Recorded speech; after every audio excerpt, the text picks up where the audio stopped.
Christmas season na, kumustahin natin ang presyo ng ilang bilihin sa Ulat on the Spot ni Tina Panganiban Perez. Tina?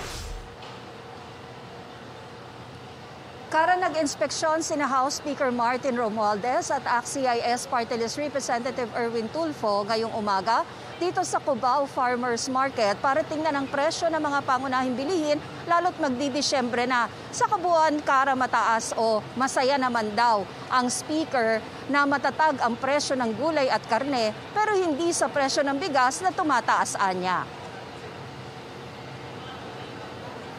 Sabi ng nakausap ni Romualdez na nagtitinda ng bigas, baka raw dahil kulang ang imported na bigas. Ang pinakamurang bigas sa tindahang ito ay 45 pesos kada kilo na noong nakaraang 3 buwan ay 40 pesos lang kada kilo. Sabi ni Romualdez, babalikan niya ang Bulacan na ni-raid din nila kasama ang Bureau of Customs noong Agosto dahil sa napaulat na hoarding ng bigas. Nais ng speaker na malaman kung bakit tumaas ang presyo ng bigas, kung kulang nga ba ang imported, kulang ang lokal na produksyon o may hoarding. Sumilip din ang 2 mambabata sa isang tindahan ng itlog. Sabi na nagtitinda, pataas din ang presyo nito.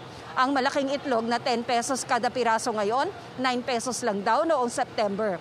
Sa rekomendasyon ng AGA Party List na timbangin sa harap ng consumers ang itlog para masigurong tama ang presyong binibigay sa mamimili, sabi ni Romualdez, mahirap yan dahil baka magkanda basag-basag ang mga itlog. Sabi na nagtitinda na sizing na raw ang mga itlog pagdala sa kanila at may timbangan din naman daw sila para ma-check. Dagdag pa na nagtitinda, nag-abiso na rin sa kanyang supplier na magtataas ulit ang presyo ng itlog sa Disyembre pero hindi pa raw niya alam kung magkano. Binabalanse na lang daw niya ang presyo para kaya pa rin ang mamimili pero hindi naman daw siya lugi. Rekomendasyon naman ni Tulfo, magpatawag ang Kamara ng Oversight Committee hearing para maimbestigahan ang presyo ng mga pangunahing bilihin na sinusuportahan naman ni Romualdez. Dagdag ni Romualdez, karaniwan ang tumataas ang presyo ng mga bilihin pagpasok ng Burr months dahil sa law of supply and demand.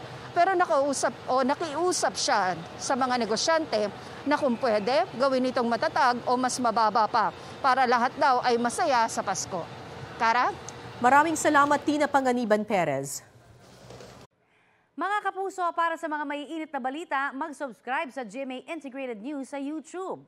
Sa mga kapuso abroad, subaybayan niyo po kami sa GMA Pinoy TV at sa www.gmanews.tv.